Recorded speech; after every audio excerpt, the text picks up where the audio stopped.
Hello friendos, welcome back to my channel. In today's video we are going to be doing a full face of makeup, and I have a new product that I've never shown before on my channel. It is the Makeup Forever palette. This one is the latest one to come out. She's super expensive. Today I'm going to talk about whether or not I think you should add it to your collection. I'm also, per your request, going to do a look with the Ace Beauté Floral Vintage palette. Check out this gorgeous warm color story, you guys. So I will be doing this matte look that you see right here. Also, we'll be talking about the Patrick Ta Major Glow Lip Shine. And lastly, I'll whip out some products from Jaclyn. If you guys are ready for just a super chatty, fun video, then friendos, please just stay tuned.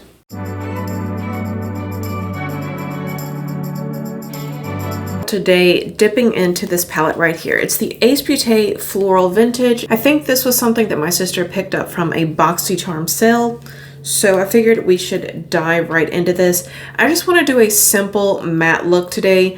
I think I'm going to dive into the greens, but just so we can see how these shimmers perform, I'm going to go ahead and do some swatches on my hand.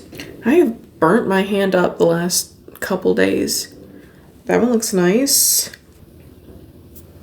That one too. Ooh, that one is very pretty. That one's nice. So yeah, they all look like they perform nice. I don't want to give this a whole lot of time because you guys know my stance.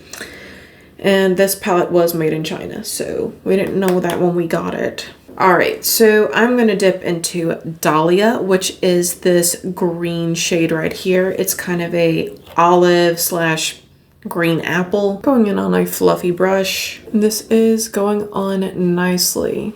It's blending out very nice and definitely has a buildable pigmentation. So friendos, as we get closer to the holidays, let me know what your plans are. Any big Christmas parties, any New Year's parties?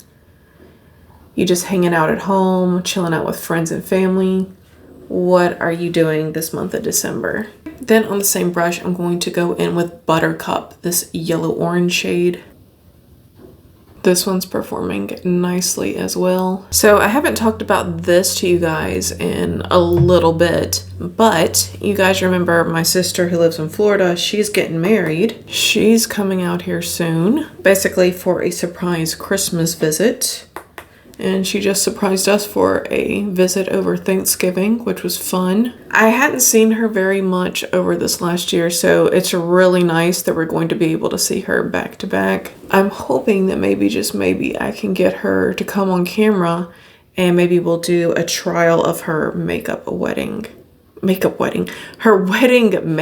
while she's here. I'm not making any promises, but maybe you guys could convince her, maybe give her some encouragement. So now I'm going to dip into Tansy. This one is more of a hunter green. So last time when she was here, when she showed up for Thanksgiving uninvited, we ended up doing like 2 different looks on her. Didn't record either one. We were just in a hurry, so I didn't really discuss going on camera, but we'll see if maybe this next time we can get something on camera. Maybe. So right now the 2 palettes that we've tried out as far as possible wedding makeup palettes, this is probably going to surprise you guys.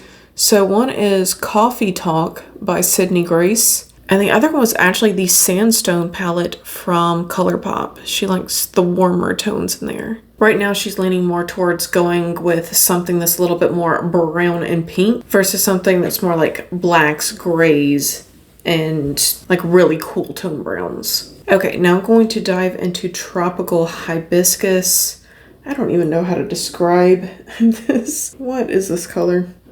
I don't know. It's definitely a brownie pink. I'm blending that right next to the hunter green shade, so it's kind of blending into each other. Okay, so next I think I'll dive into Daffodil.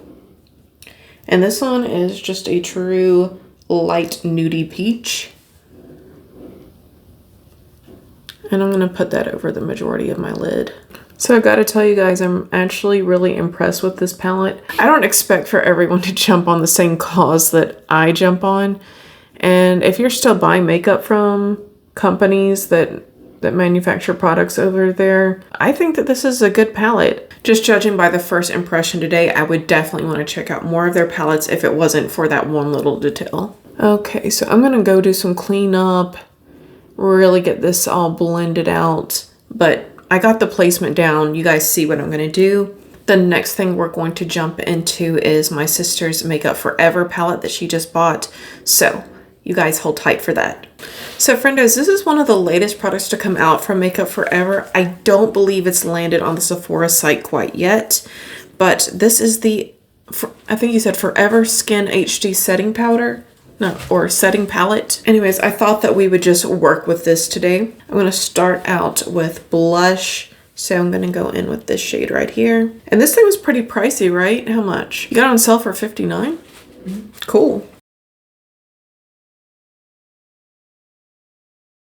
Okay, then I'm going to do my contour. And y'all, these palettes are really, really good for when you want that Hollywood no foundation look to your face, but you still want to look flawless and sculpted. Makeup Forever has you covered. So funny enough, this is not my first time using this palette. The other night, my sister and I had to stay up super late. I'm not going to get into the whole details, but yeah, we had to stay up really late and we were getting like bored and silly. And I was laying on the bed and she just all of a sudden just smacks me in the face with one of these shades and says, "You're the cadaver, you're dead. I'm your makeup artist." And I had to pretend to be the cadaver and just lay there like this while she did my funeral makeup. We sent pictures to my parents letting them know I was in a better place. They really appreciated that. Okay, so I'm color correcting under my eye with this shade right here.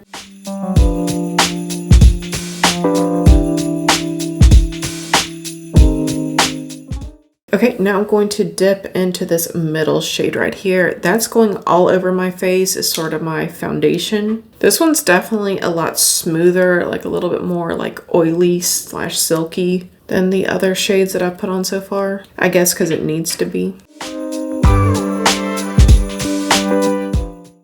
Okay, now I'm about to smooth all of this out.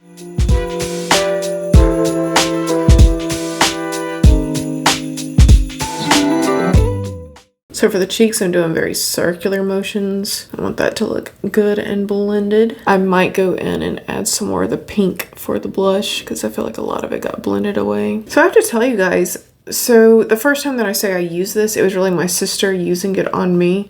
And the makeup turned out looking pretty good. But I think you had to stay on it for a while, didn't you? Like, I feel like the one that I have that's like a smaller component, I felt like it was a little bit more pigmented.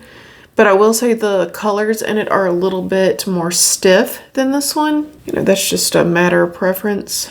But I am going to go back and add more of the blush looking color. Okay, then to set my face, I'm going to go in with NARS Laguna. So that's going to set over where I put that contour. Also, it will deepen it up a little bit, but there's no point in going over my face again with powder when this powder has already set it down. And of course, I am taking this down my neck so that contour looks a little bit more natural. So everything else I'm going to set with Jacqueline's Sheer Light Powder Move. So she released this back, I believe, around Mother's Day. It was just okay. I still kind of feel the same way about it, but I haven't given it any more time since I initially tried it, or haven't given it much time, and it's okay, so I'm just going to use it today. So guys, again, I don't hate this powder. I do feel like it doesn't really set my makeup for very long. And if you are someone who has really dry skin, this might be something that would work for you. But for someone who's oily skin like me, again, this is just, it's almost not worth my time because within an hour, I would say I'll need to apply some more powder if I'm going to keep my face looking non-slick. And then in Jacqueline's lip cushion, I'm going in with the shade Promised. This smells so good. It's making me hungry. I don't even know what it smells like. It kind of smells like cocoa. I'm gonna go in on top of that with Patrick Ta, the Major Glow Lip Shine in the shade She's Expensive. I figure since my eyeshadow look is so matte, I'll go in with something glittery on the lips. I don't want to mess up this doe foot and contaminate it, so I'm gonna put it on my thingy and then apply it that way. Oh my goodness, this smells good too. This smells like something like white chocolate mint. To finish out today, I think I'll go in with Fleur Missing Person. It's very nice and musky. And I guess I'm done. So Friendos, like 95% of the time, I at least have one sparkly shade on my eyes. So this feels kind of weird doing a matte look. It's been a long time since I've done one. Let me know what you like. What do you prefer? What's the ratio of mattes versus sparkles that you do on your eyes on a regular basis? Also, are there any brands that you gravitate towards for a certain formula? So what's your favorite formulations of matte? Who has your favorite formulation of sparkles? I always like hearing back from you guys. Red. So y'all, my camera's about to die, so I have to call it here. Thank you all so much for choosing to spend your free time here with me. I had a wonderful time just trying on these new things, showing you guys these new products. I guess some of them are new, some of them aren't so new, but nonetheless, I had a good time. I hope you guys did too. I wish you all a phenomenal rest of your day. If you did have a good time, please don't hesitate to leave this video a like. I do appreciate that as well. Please subscribe if you have not done so already, because if not, we'll both have to live in the sorrow of never knowing what could have been. All right, guys, have a fantastic day. Bye.